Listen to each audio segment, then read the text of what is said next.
es el que nosotros usamos en el laboratorio, que es introducir una esferita en un fluido. Esta cae a cierta longitud, medimos la velocidad, la longitud y la despejamos de una ecuación que hay para este tipo de movimiento. Y el viscosímetro de tubo capilar es similar, pero en este caso el que se mueve es el fluido. Entonces ponemos a mover el fluido en un tubo que genere flujo laminar, que medimos la longitud, pues el tubo, el diámetro, el caudal y la pérdida de presión que hay entre los dos puntos. Y con eso podemos despejar también la viscosidad.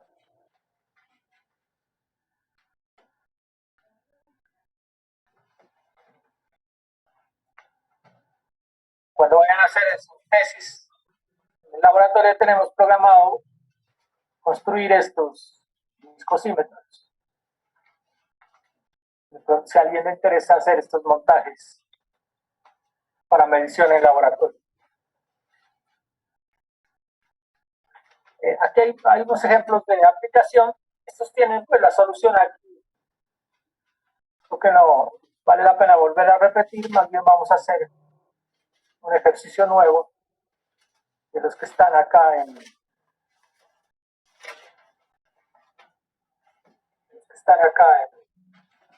los ejercicios propuestos. Entonces, se pasan estos ejercicios, ahí están pues, bien explicados. Hay unos ejercicios propuestos, también para que los hagan. Este es el típico ejercicio de un cono que está dentro de, digamos, de una camisa en el cual está separado por una capa de fluido. Se lo pone a girar.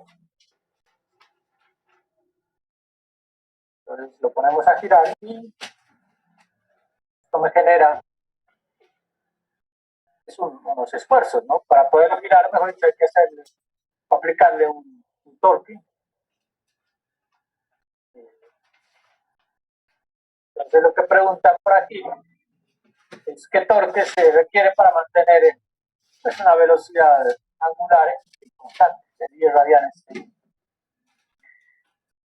Yo solucioné, no sé si recuerdan un video, tengo un video por ahí que es esta dirección, está solucionada esta parte, o sea, la parte del cono inclinado. Aquí hay otro video en el cual se soluciona la parte de la base. Entonces, esto es, digamos, una potencia adicionable o el torque adicionable se puede sumar. Primero se calcula el torque alrededor de esta superficie y después se calcula ese torque en la base y se suman. ¿Sí? Se pueden sumar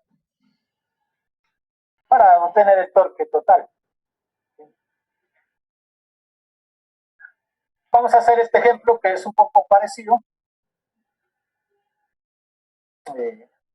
Dice, halle la potencia necesaria para mantener una velocidad angular constante de 10 radianes segundo en el viscosímetro. Este es un tipo de viscosímetro para medir la viscosidad. En este caso, pues piden la potencia, pero si trabajara como viscosímetro, lo que se hace es medir el torque de la potencia y ahí se despeja la viscosidad. Entonces hay que considerar los esfuerzos cortantes en la parte lateral y en la base. ¿Sí? Entonces, aquí tenemos esfuerzos laterales. Recuerden que este es un cilindro que tiene un radio R1 y una altura H mayúscula. Este esfuerzo este torque se puede calcular por separado. Después se calcula desde la base y se suman estos dos esfuerzos y se obtiene el torque total o la potencia total que se. Aquí nos dan la viscosidad, entonces nos piden ese torque la potencia para mantener girando a 10 radianes por segundo. Vamos a crear un archivito por acá.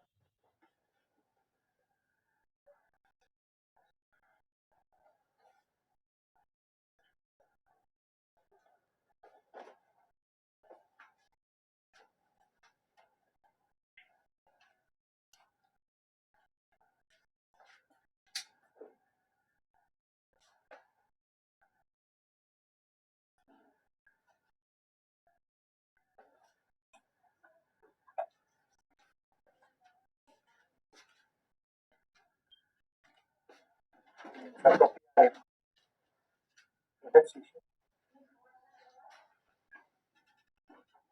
Bueno, ahí yo les voy a subir este desarrollo, pero si tienen apuntes van a tomando apuntes para que se dan cuenta cómo se hace.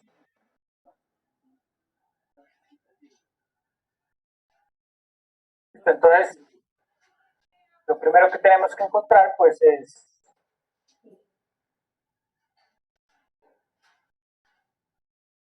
lo que tenemos que encontrar es la potencia lateral. Hay que entender bien la figura, entonces, si uno los mira en planta, pues vemos es un círculo. Si uno lo mira de arriba, vemos es un círculo que está girando sobre.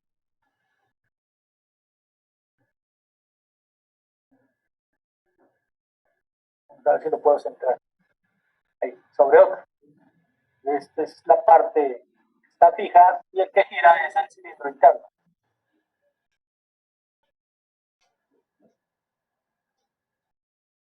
Vamos a copiarnos una ecuación de por acá.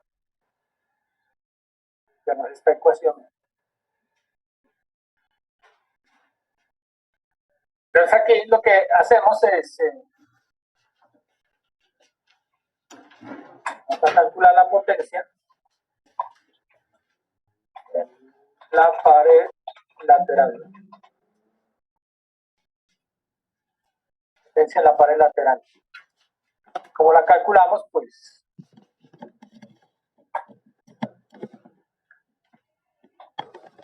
la potencia está definida como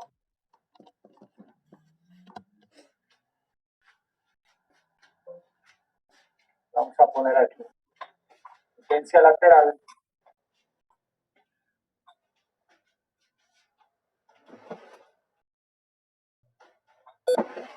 es igual a el momento lateral por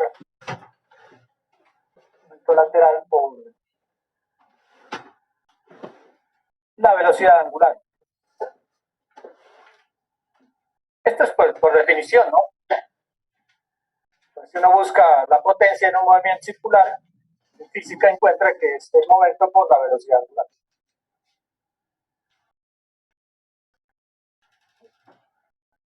¿Y el momento a qué es igual? Pues el momento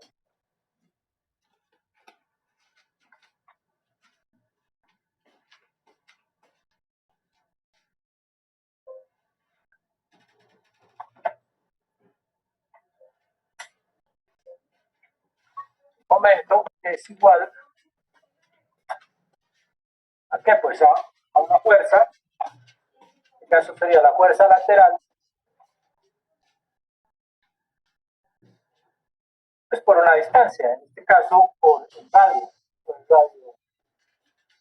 radio 1.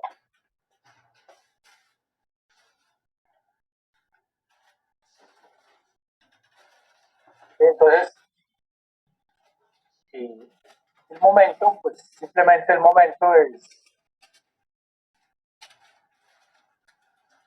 pues es una fuerza tangencial, digamos, por su radio, ¿no? Digamos, esta fuerza, este radio me da el momento. Y la potencia es si multiplicamos el momento por la velocidad. Pero necesitamos la fuerza lateral. Necesitamos la fuerza lateral. Pues debido a la viscosidad, ¿no? Como ya tenemos el esfuerzo, que es la de viscosidad de Newton, lo multiplicamos por el área lateral y nos da una fuerza. Entonces aquí reemplazamos viscosidad por dB de Y por el área lateral y nos da una fuerza.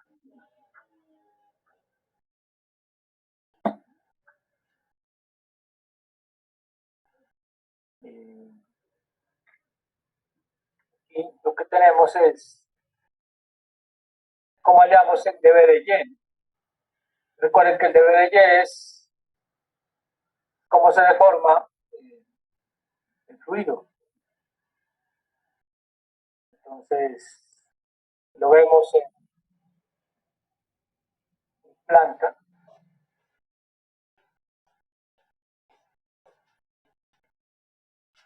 Lo puedo centrar aquí.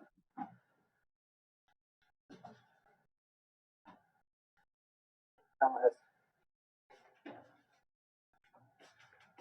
El que se mueve es el fluido interno.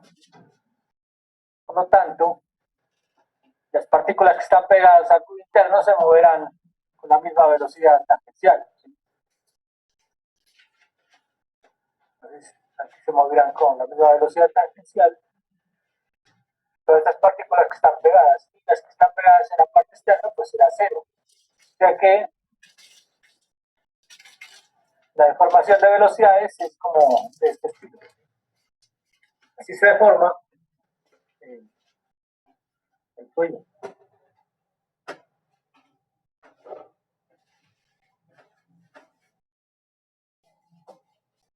Este H es la separación de los dos, digamos, de los dos cilindros. H. Esto sería H.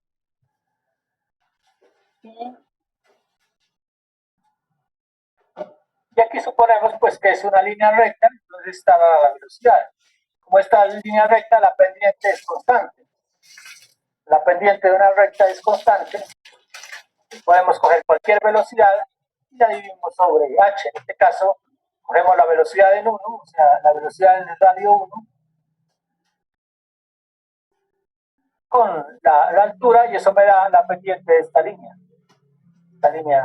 diagonal. Y ese sería pues nuestro diferencial de B por el Y. Recuerden que este dB de Y pues es una pendiente de la velocidad con respecto a Y. Entonces, aquí 1, 2, 3. Lo que hacemos es reemplazar en esta ecuación el dB de Y, pero el dB de Y pues que va a ser igual a lo que miramos, que sería B es 1, o sea, B en el radio 1, menos 0, que es la pendiente. Me ha dicho que son dos valores de la pendiente. Y sería 0, perdón, sería H menos 0.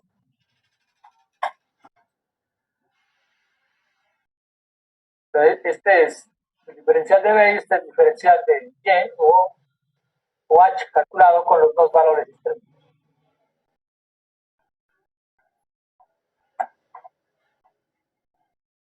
Nos queda B1 sobre H. Pero recuerden que en un movimiento circular,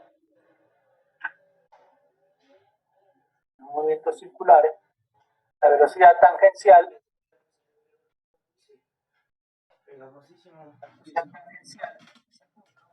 es igual a la velocidad angular por el radio.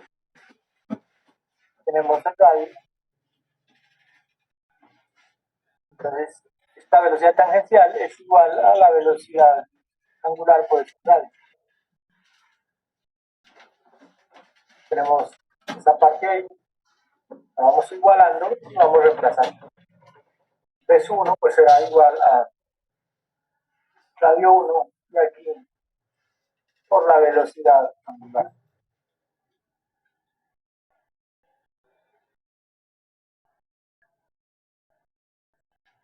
Y el área lateral, pues es el área lateral de un cilindro. Entonces, el área lateral de un cilindro, pues ya lo conocen, ¿no? Ustedes tienen un cilindro.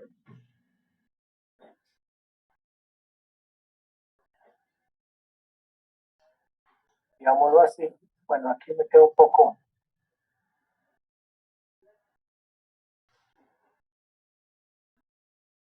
inclinado, pero digamos que este es el cilindro. El área corresponde a esta área lateral, ¿sí? Sin tener en cuenta la base. Ya que es igual, pues será igual al área, perdón, a la longitud del círculo por esta altura, ¿sí? Esta altura, pues que ya la conocemos, que es h mayúscula. Ese es el área lateral. ¿Qué es esto, no? La longitud del círculo por esta h. Aquí vamos reemplazando. Nos queda que mu por gamma R1 sobre h, el área lateral del círculo, pues es dos veces el número pi por el radio, por radio 1.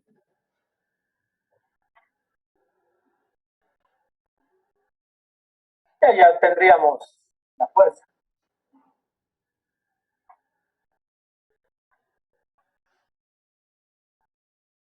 Sería nuestra fuerza. ¿Y para qué la usamos? Pues para calcular el momento y ahí calcular la potencia.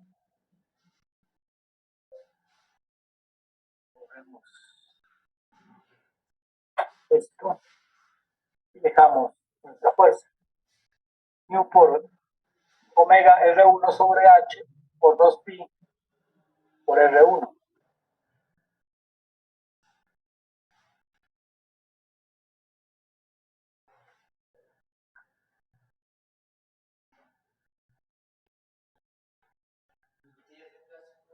R1, pues, se dan cuenta, ahí tenemos dos R1, nos quedaría R1 al cuadrado.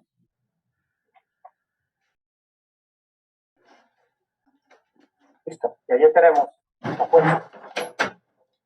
Y ahora si calculamos el momento, simplemente es ir reemplazando los valores, ¿no?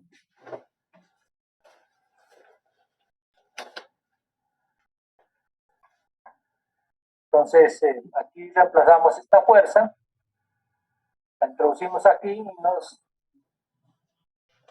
da el momento.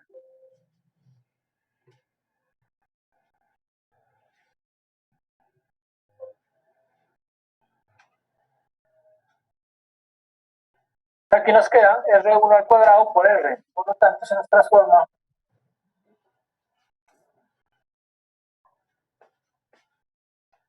en R1 al cubo. El momento depende del radio al cubo. Ahora sí, cogemos este momento y lo reemplazamos en la potencia.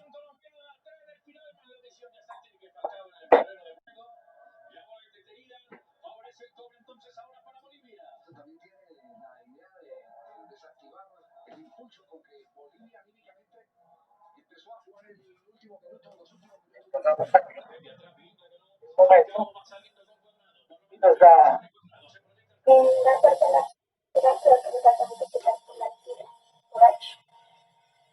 entonces este gamma, si dan cuenta, aparecen dos gamas, no tanto, damos uno de acá y aquí nos quedaría elevado al cuadrado.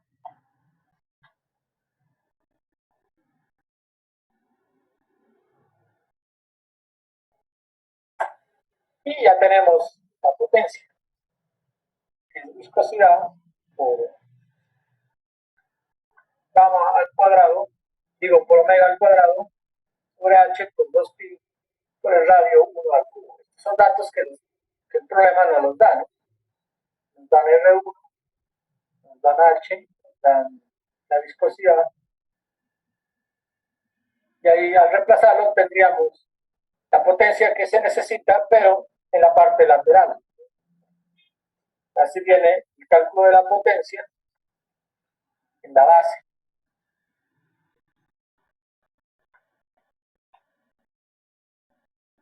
Potencia en la base.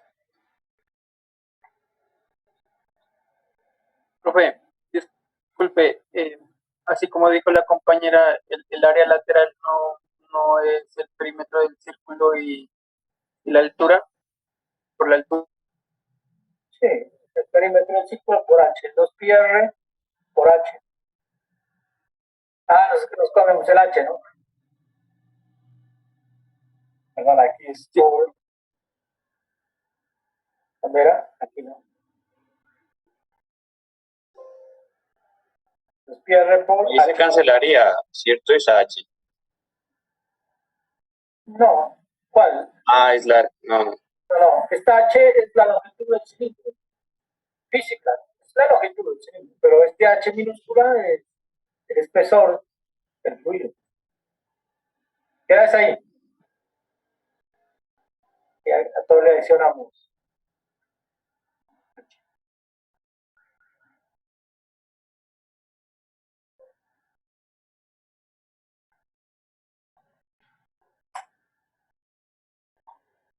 H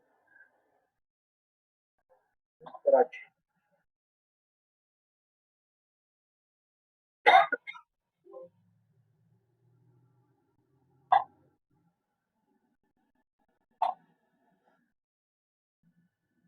Listo, ahí tenemos ya la potencia corregida. Prácticamente para el eje, para la base, hacemos pues lo mismo, lo único que no podemos es pues hacer esta aproximación de que dB de Y, o mejor dicho, aquí no podemos hacer que esta variación sea constante con el radio. Aquí hay una variación. Entonces, por ejemplo, si tenemos el círculo,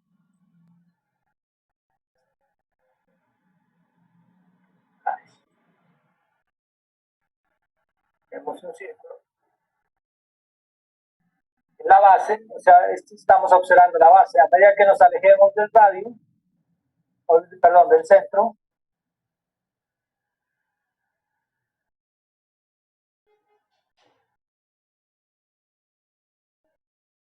aparece una velocidad tangencial, pero esta velocidad tangencial pues depende del radio. Entonces nos vamos alejando, en cada flechita, digamos, tenemos una velocidad diferente en función del radio. Por lo tanto, el dB de Y, perdón, el dB depende del dr. O sea, a medida que nos alejamos del centro, la velocidad también varía en función pues, del radio. Entonces, no podemos hacer esta aproximación, nos toca de hacer la integral exacta para encontrar el dB de Y.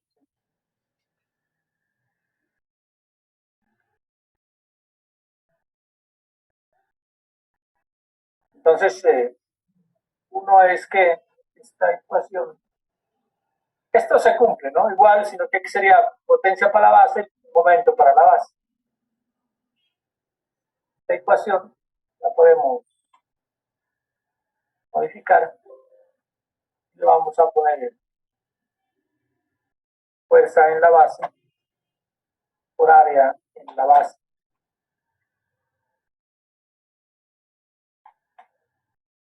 Y aquí, este dB realmente, digamos H, este dB realmente es B1, pero para nuestro caso es velocidad tangencial en cada radio. En cada radio hay una velocidad tangencial a medida que nos alejemos del centro. Por lo tanto, habrá una velocidad angular multiplicada por un RI. En este RI significa cualquier radio entre 0 o entre el centro y R1. Este radio varía entre 0 y R1. Cada posición de R1 me da un dB de Y diferente. Y como esto es un diferencial de área, el diferencial de área también depende del radio. Entonces, toca hallar ese diferencial de área, pero cómo hallamos el diferencial de área en un círculo. Entonces, recuerden cómo calculamos ¿Cómo calculamos el área de una circunferencia? El área de una circunferencia la calculamos, a ver si lo puedo centrar por aquí.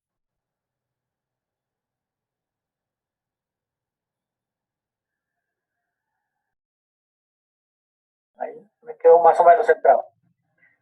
Entonces, ¿qué es lo que hacemos para calcular un área de una circunferencia? Es definir un radio R sub I. El radio R sub I será este.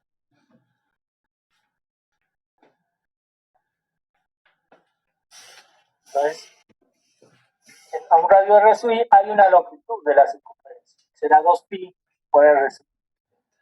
Pero el área de esta arandela, de este anillo, ¿qué va a ser? Pues el área de la circunferencia, el área del círculo con R me da una longitud. Lo multiplicamos por el espesor de este valor, que este espesor pues es al contrario. Este espesor es de su R. Como el diferencial se supone que es muy pequeño, entonces nos da una circunferencia, por su espesor me da este diferencial de área. ¿Qué hacemos? Pues lo integramos entre 0 y el radio externo. Lo integramos y entonces es como hacer un barrido, ¿no? Es un barrido de este BA. Hacemos un barrido y llega hasta el final y eso me da el área del círculo. Entonces, este círculo es de área. Está en rojito, es de área. Entonces, ese es como el concepto, digamos, del diferencial de área. Y lo hacemos es porque, como decíamos, esta velocidad tangencial depende del radio. Como están en el mismo grupo, pues hay que integrar porque pues, se afectan entre ellos, digamos, los valores. Entonces, por ejemplo, esta ecuación ahí, entonces lo que nos interesa es hallar el diferencial de fuerza. Entonces, para cada diferencial de área hay un pequeño diferencial de fuerza, ¿no? Entonces, en cada diferencial de área hay una pequeña diferencial de fuerza. Entonces, tenemos que el diferencial de fuerza es igual a mu por WRI sobre H por el diferencial de área, pero el diferencial de área es 2pi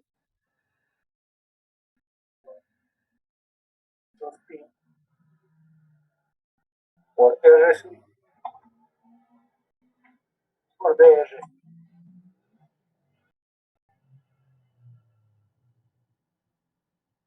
Que puede, esto es matemáticamente lo que estábamos explicando en la gráfica. Listo, ahí tenemos una ecuación diferencial, simplemente la integramos. Se da cuenta que aquí nos aparecen dos radios, tenemos que dar R sub al cuadrado. Quitamos este de acá.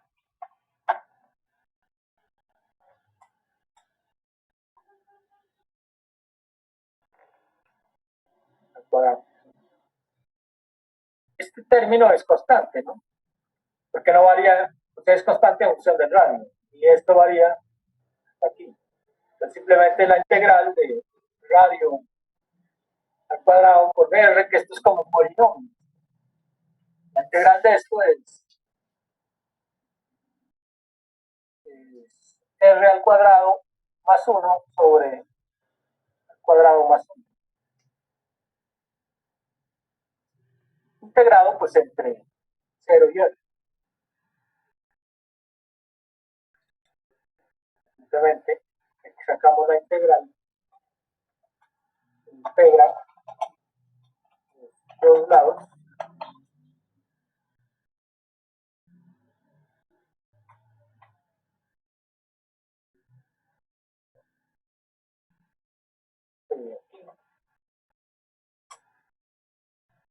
la integral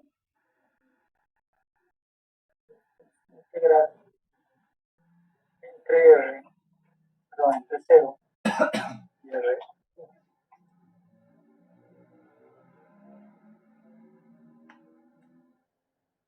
Porque esto es un valor constante. Esta será la integral.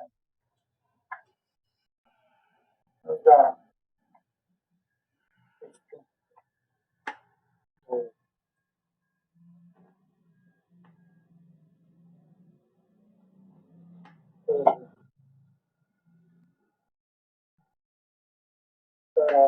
Sobre 3. Pues integrado entre 0 y R.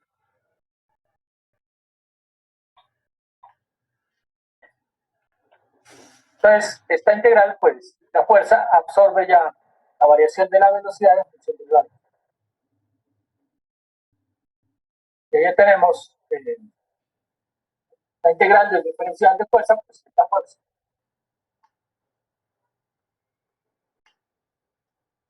Ahora sí, para el momento, multiplicamos este diferencial de fuerza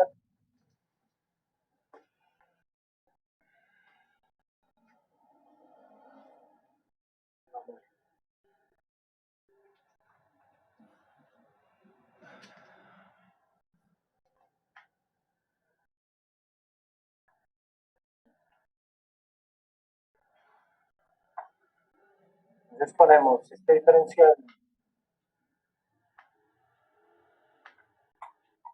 en un momento que es igual a FL por R1, en este caso sería el diferencial de fuerza por R sub I.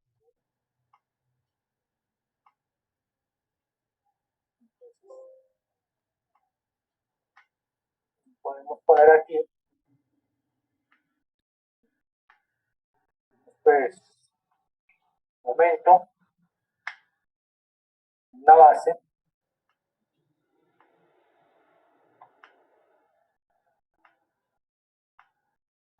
es igual a, ¿qué es momento? Pues el momento es igual al diferencial de fuerza por una RI.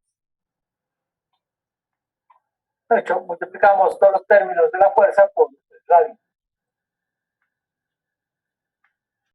Si hacemos aquí, nos quedaría radio I, radio al cubo.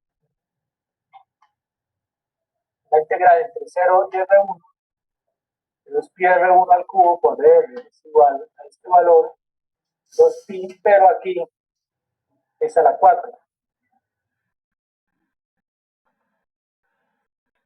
Es a la 4, aquí es a la 4. Esta es la integral sencilla de un polinomio.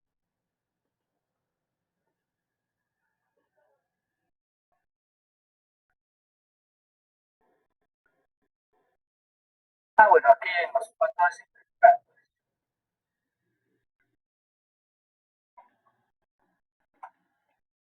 Entonces tenemos el momento. Esto aquí reemplazamos R a la 4.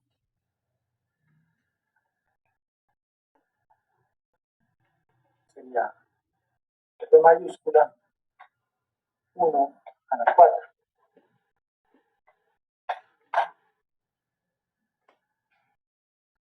Y esta sería la ecuación del momento. U por omega, que es la velocidad angular sobre el espesor, por 2pi sobre 4 por R1 a la 4.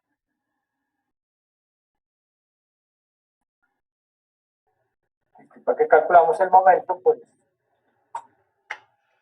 para hallar nuestra potencia. Potencia da igual a nuestro momento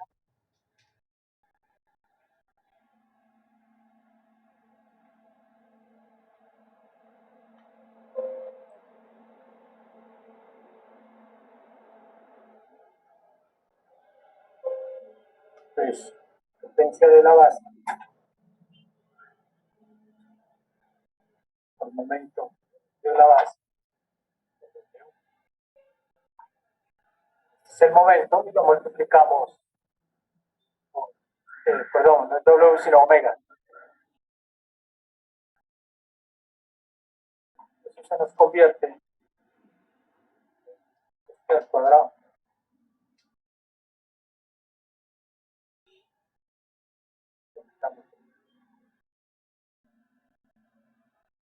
Listo, entonces ya tenemos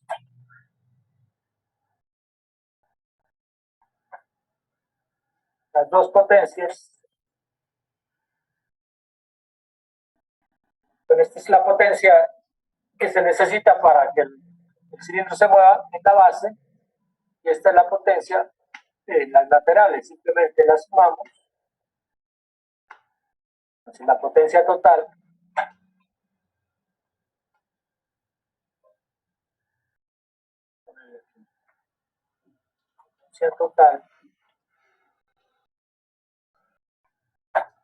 la de la base más,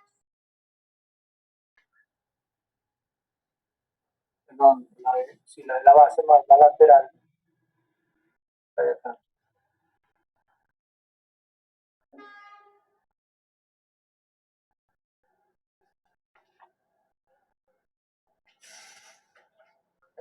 Tenemos potencia total. Ok, pues para el cálculo de los factores comunes los podemos simplificar.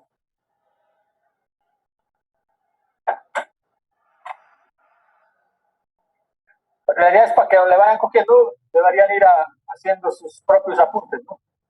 En el cuaderno es mucho más sencillo de ir haciendo estas simplificaciones.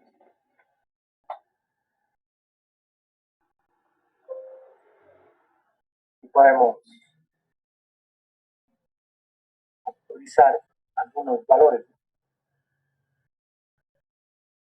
Le sacamos para acá. Los pi. Vamos para acá.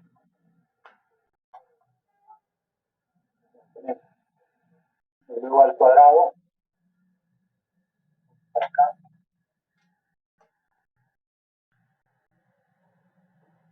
Luego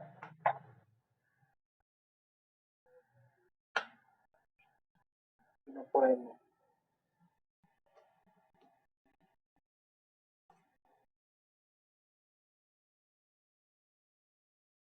Bueno, ahí ya, esto ya son valores diferentes. Entonces, simplemente reemplazamos los valores. Entonces, mu dice que es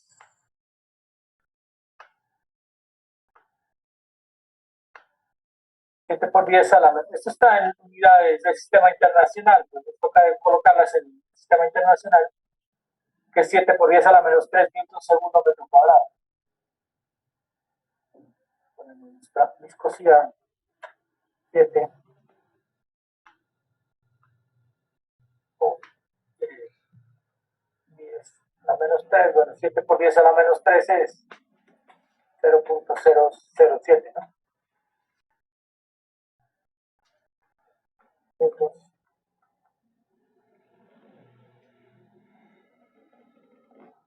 segundo metro cuadrado. Es conveniente ir reemplazando las unidades porque al simplificar unidades debe dar unidades de potencia. Los pi lo dejamos ahí. Aquí como nos da la velocidad angular en radianes por segundo, pues esta ecuación está en radianes por segundo. Hay problemas que la dan en revoluciones por minuto, entonces recordarán que hay que convertir revoluciones por minuto a radianes por segundo para introducirla aquí. Pero aquí la introducimos directamente. ¿Sí? Son 10 radianes segundo. Y esto pues al cuadrado.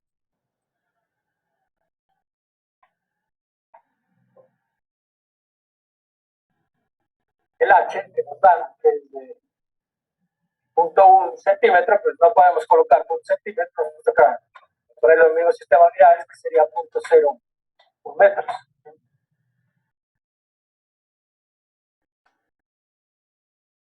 ¿Qué más tenemos? Y los radios, ¿no? El radio 1, que es 3 centímetros, elevado a la 4. Entonces tampoco podemos poner pues, un centímetro, nos toca en metros. Pero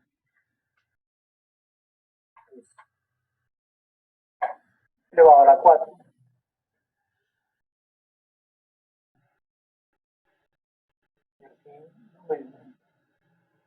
Este valor, pero elevado al cubo. Si me copio.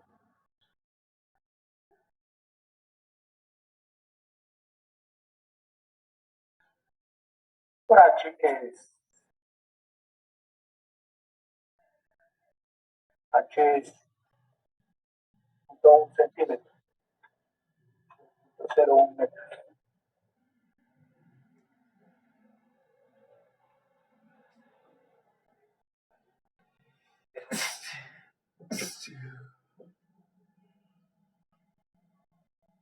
Así no. Busquen su calculadora y calculen a ver cuánto está.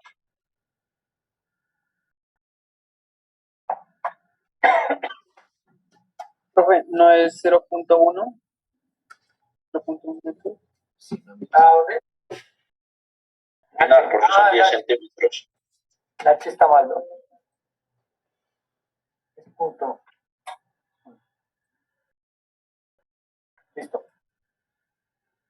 Ese valor, pues, es la potencia necesaria que nos da. Todo este corchete cuadrado nos da metros a la 4, ¿no? Metros a la 4. Podemos hacer un análisis de las unidades.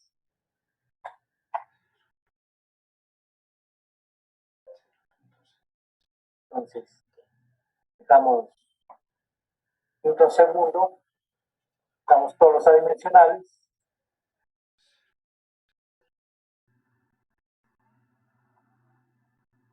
Metros. Y esto acá es metros a la 4.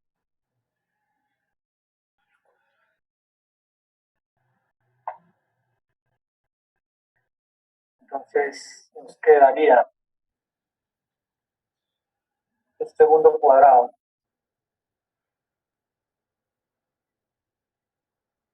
Trabajarlo.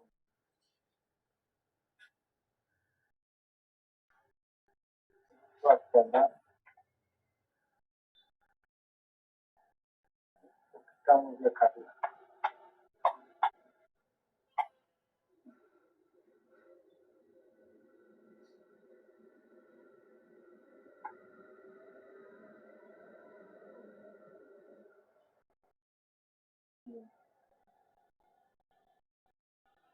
El segundo le ponemos.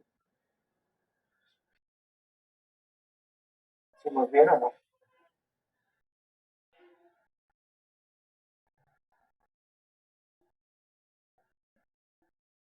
Es inverso, ¿no?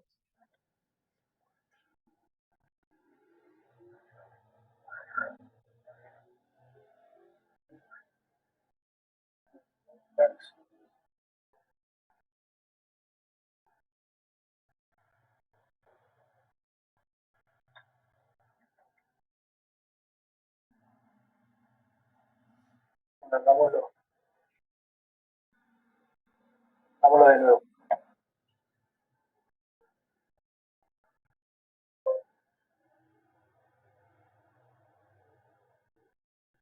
Aquí son newtons metro cuadrado por segundo.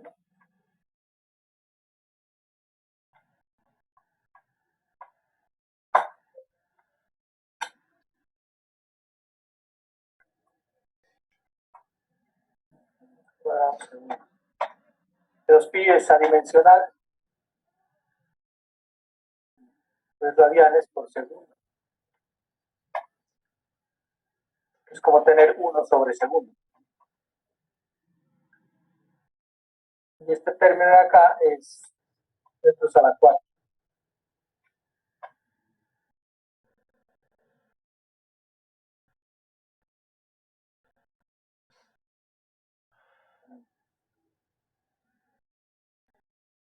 A la 4 quedaría, bueno, ahora lo simplificamos. Queda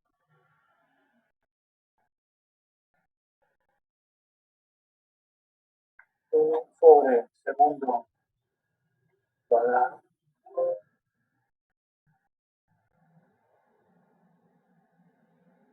Acá. Y aquí nos aparece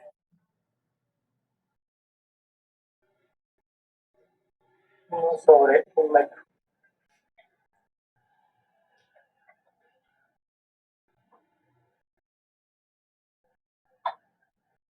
Podemos ir simplificando.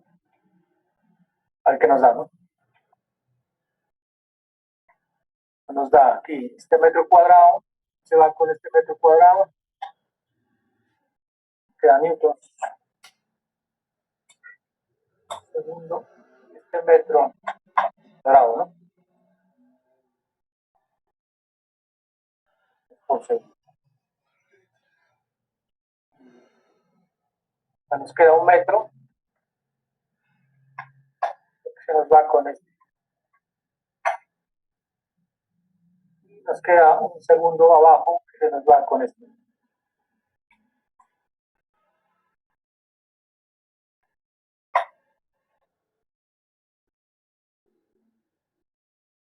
Listo, nos queda así.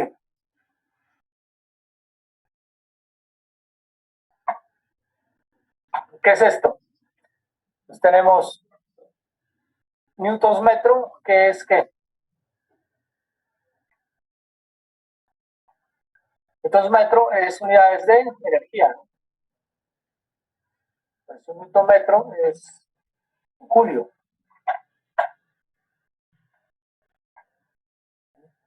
Y un julio sobre segundo es un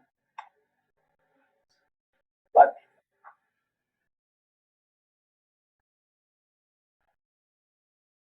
Ya que la potencia debe darnos el vatio.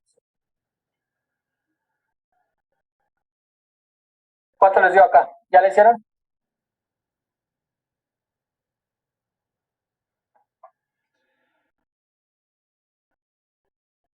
Chicos, tienen que ir haciendo los cálculos.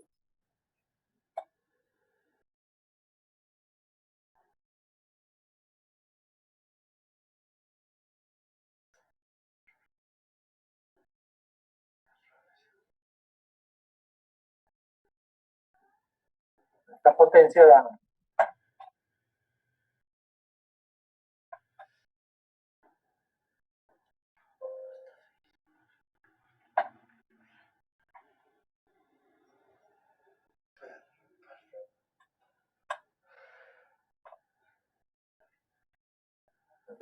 0.0127. Vale. Bueno, eso es cómo se resuelve este tipo de problemas. Se dan cuenta que aquí este es un viscosímetro cilíndrico que corresponde a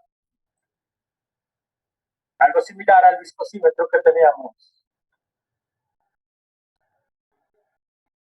por acá, ¿no?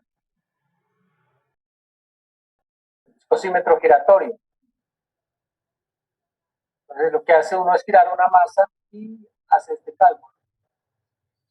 Lo que hace este aparato es medir la potencia o el torque. Uno lo que hace para medir la viscosidad es devolverse. Entonces, como tenemos esta ecuación, si uno conoce la potencia, despeja es la viscosidad. Aquí despeja la viscosidad, conoce la potencia y así de esa forma se mide directamente la viscosidad.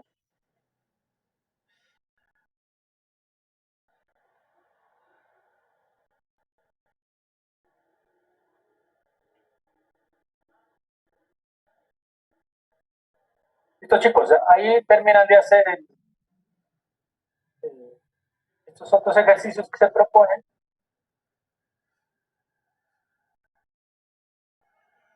Está este que dice cómo varía la viscosidad dinámica.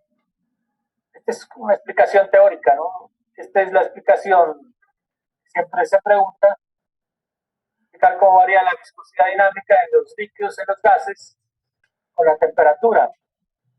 Y explicar las causas de la diferencia de esta variación. Este otro es parecido al que está solucionado anteriormente. Es un bloque que se desliza y preguntan pues algunas variables. Listo, vamos a continuar, a ver si alcanzamos a mirar lo de la primera parte estática de fluidos.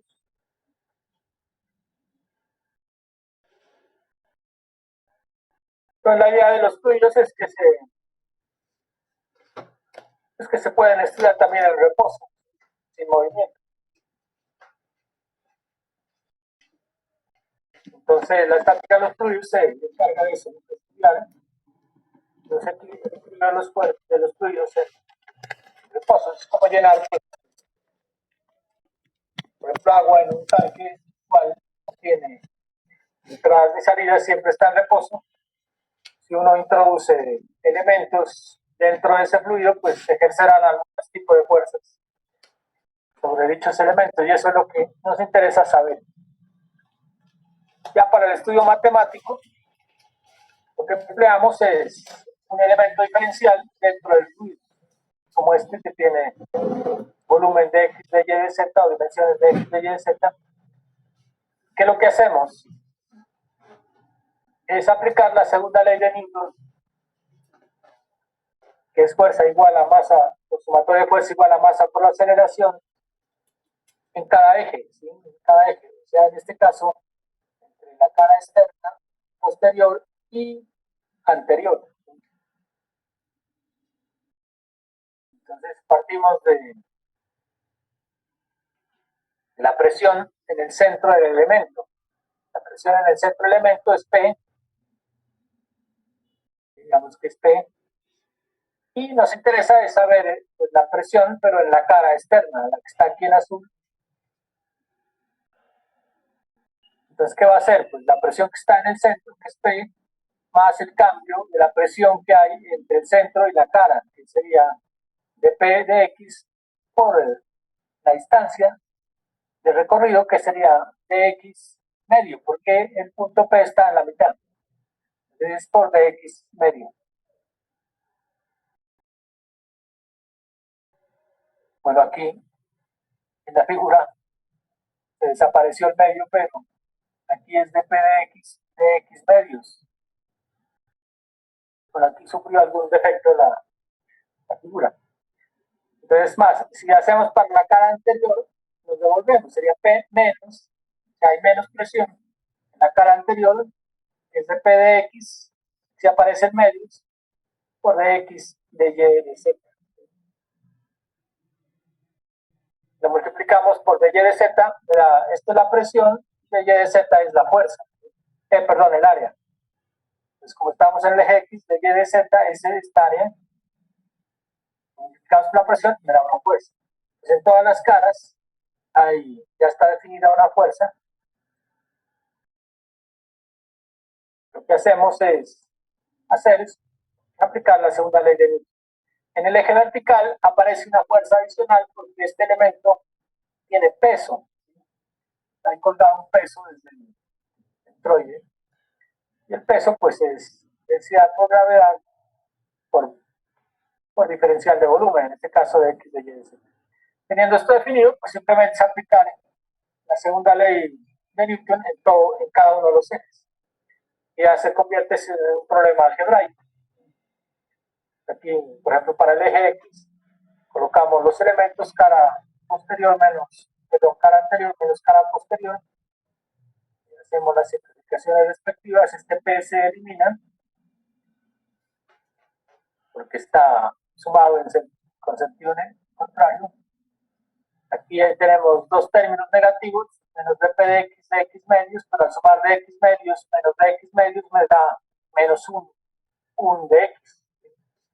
Entonces se convierte en dx y me queda dp de x de y de z, igual a la masa por aceleración. La masa es densidad por volumen, entonces aquí la colocamos, densidad por volumen de x de y z por la aceleración. Entonces para los tres ejes corresponden estas tres ecuaciones y la ecuación general pues son tres ecuaciones en cada eje.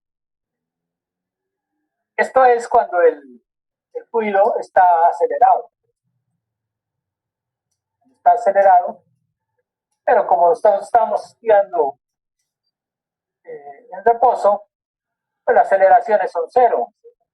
Las aceleraciones son cero.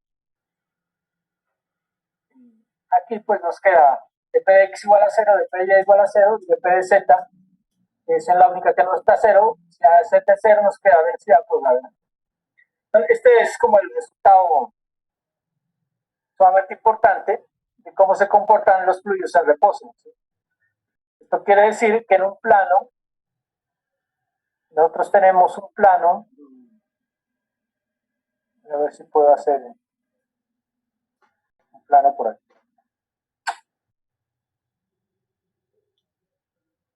Un plano.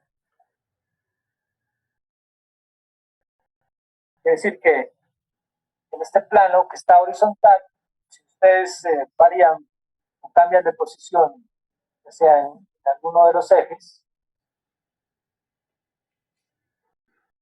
por ejemplo, en este caso en el eje X, en el eje Y, quiere decir que no cambia la presión. O sea, la presión es idéntica si ustedes se mueven en ese plano. Pero si el plano, este plano lo corremos hacia abajo, entonces ahí sí nos cambia la presión. Entonces, lo corremos por acá.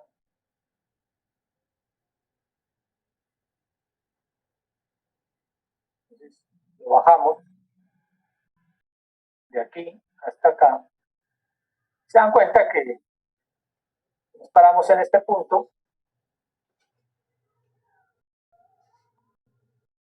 Paramos en ese punto.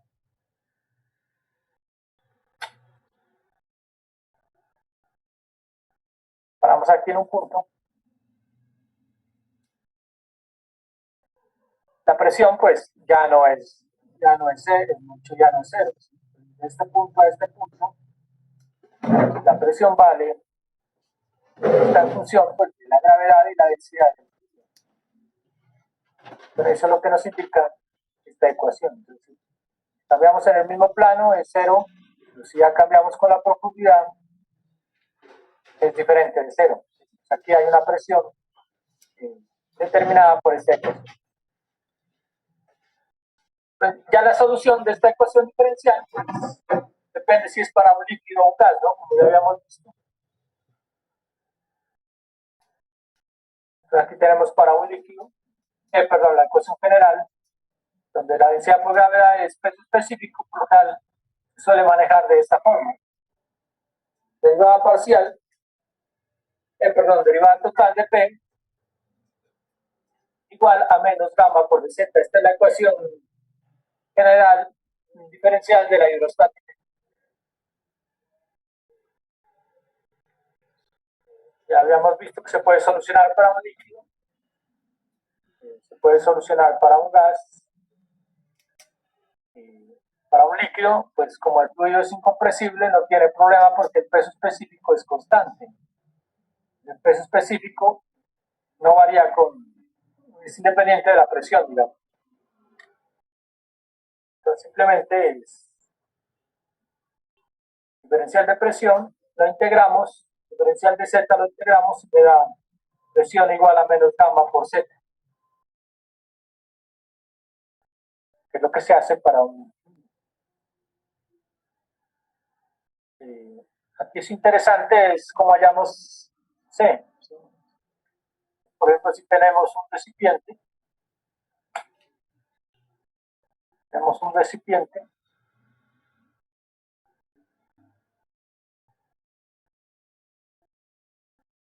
en el cual pues, tenemos, digamos, un nivel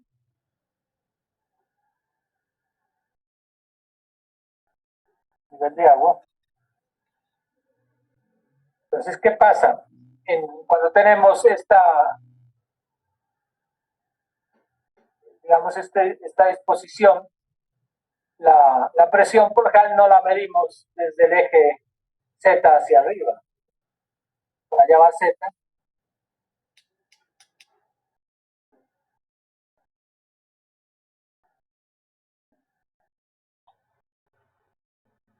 Lo dicho, por lo general no la medimos desde el fondo. Por lo general medimos las presiones a partir de la superficie del agua, o sea, en dirección contraria. Medimos esa en dirección contraria, si llamamos a esto H, H sería la profundidad. Entonces, como encontramos C con esta condición de frontera es que la presión en la superficie del agua equivale a la presión atmosférica. ¿Sí?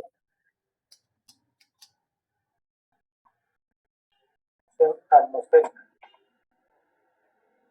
En la superficie del agua equivale a la presión atmosférica. Con eso hallamos esta C. Entonces, cuando Z alcanza la superficie del agua, como he dicho, Z va en dirección contraria a H, que Z es igual a menos H. Entonces, cuando H, si cambiamos este sistema, cuando H es 0, o sea, cuando H está en la superficie, es 0, o 0 profundidad. Entonces, la presión es presión atmosférica. Entonces, aquí en la ecuación, si hacemos, cambiamos Z por menos H, nos da presión igual a gamma por H. Y C, despejamos C, nos quedaría como H es 0, entonces este término se elimina y nos queda que C es igual a la presión atmosférica. En la solución de la ecuación para este tipo de configuración donde la superficie del agua es la referencia y medimos hacia abajo como positivas, obtenemos la ecuación general pues, de la viscosidad, de la presión en todo fluido en reposo, en cualquier punto debajo de la superficie del agua o debajo de una superficie de un fluido, es peso específico por H más la presión atmosférica. Con eso podemos solucionar cualquier tipo de problemas. Bueno, aquí no revisan este ejemplo, simplemente lo que piden es utilizar esta ecuación para hallar la presión en un punto o para hallar la equivalencia de este H. Para los gases es un poco diferente. El problema es que los gases, pues el peso específico depende pues, de la presión. De hecho, se relaciona presión, peso específico, densidad, volumen. Entonces, no es independiente. Para la ecuación para un gas, aplicar la ecuación en un gas, tenemos que saber esta ecuación de estado de los gases o ley de los gases ideales, que es la que me relaciona estas variables. Me relaciona lo que es la presión por algo que se llama el volumen específico por R, que es la constante del gas, por la temperatura. Entonces, depende de la temperatura, depende de estos valores y de la densidad. volumen específico es 1 sobre la densidad, y R se calcula como la constante universal de los gases. He encontrado que no varía, pues, que es 8.314 julios sobre kilogramos mol kelvins sobre la masa molar del gas. RU siempre es constante, y la que varía es la masa molar del gas.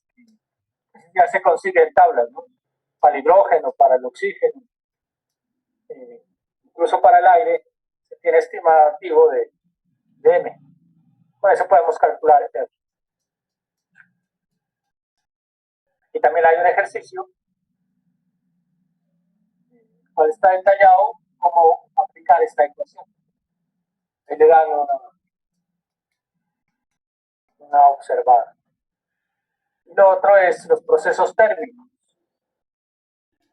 Procesos térmicos, cuando se trata de gases, como dependen de la temperatura, hay diferentes procesos. Cuando la temperatura es constante, cuando es variable, según eso se clasifican en procesos diferentes. Entonces, el proceso isotérmico, cuando es iso, pues que es igual, térmico que no cambia con temperatura, o sea, temperatura constante, lo que cambia son la presión y el volumen.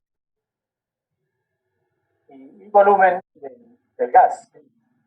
Isobárico, par es presión, iso es igual presión, entonces lo que cambia es la temperatura y el volumen.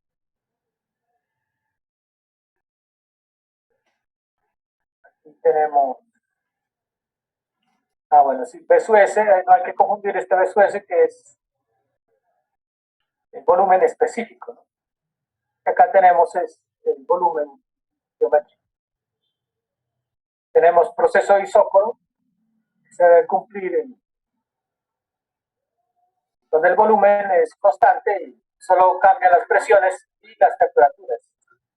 Y el proceso adiabático, en el cual no hay intercambio de calor, o el cambio de calor en el sistema es cero, derivada del calor igual a cero. Se debe cumplir siempre que P sub 0, la presión sobre la densidad elevado a K, es constante, donde este K se conoce como exponente adiabático, que para el aire porque se considera que es solo 4. Está el proceso adiabático, pero reversible,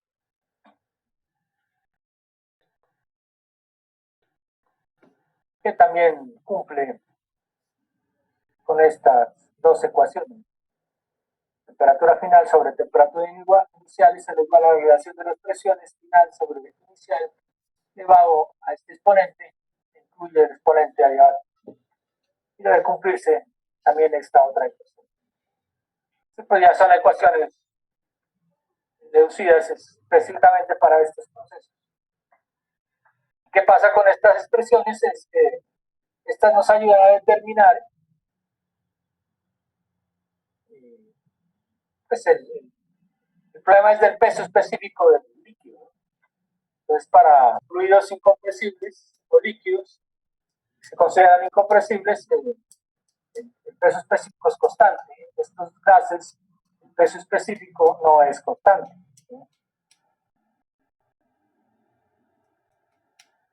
Por ejemplo, aquí podemos reemplazar volumen es igual a masa sobre densidad y despejar pues la densidad inicial, pero final sobre la final. Densidad final en base a la inicial, y se dan cuenta que está afectada por las presiones. Nuestro peso específico aquí queda afectado por las presiones. Como acá tenemos un diferencial de presión, pues no podemos sustituir así tan olímpicamente nuestro diferencial de presión. Entonces, este diferencial de presión depende a la vez de este peso específico y debe pues, cuantificarse en la integral.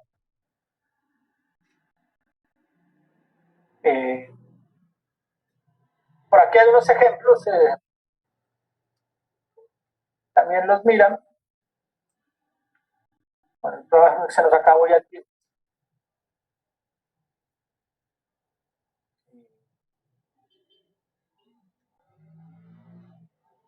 Los ejemplos para la atmósfera. Pronto chequean estos ejercicios propuestos. Bueno, algunos sencillos, ¿no? Se calcula la presión a 1500 metros de profundidad en el mar.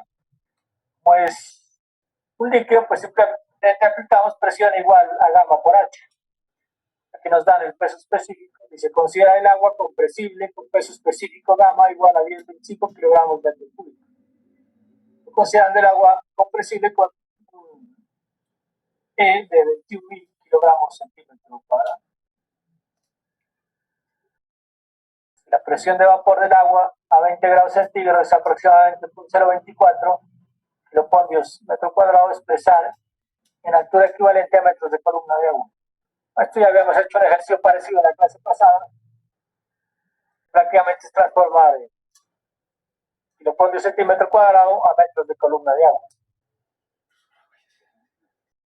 Allá el valor de peso específico del aire a la presión atmosférica.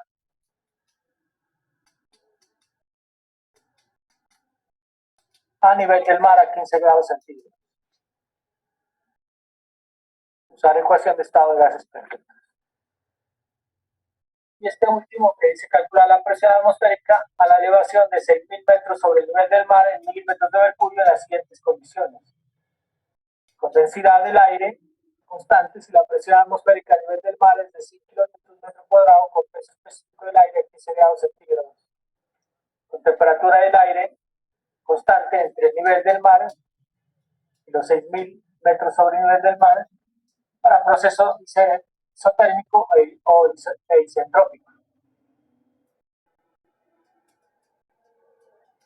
Entonces, la próxima clase hacemos al menos este ejemplo. Vamos a hacer este ejemplo, ahí chequean estos ejemplos a ver si los pueden hacer. ¿Tienen alguna me pregunta en la próxima clase? Listo, chicos, no sé si tienen alguna pregunta.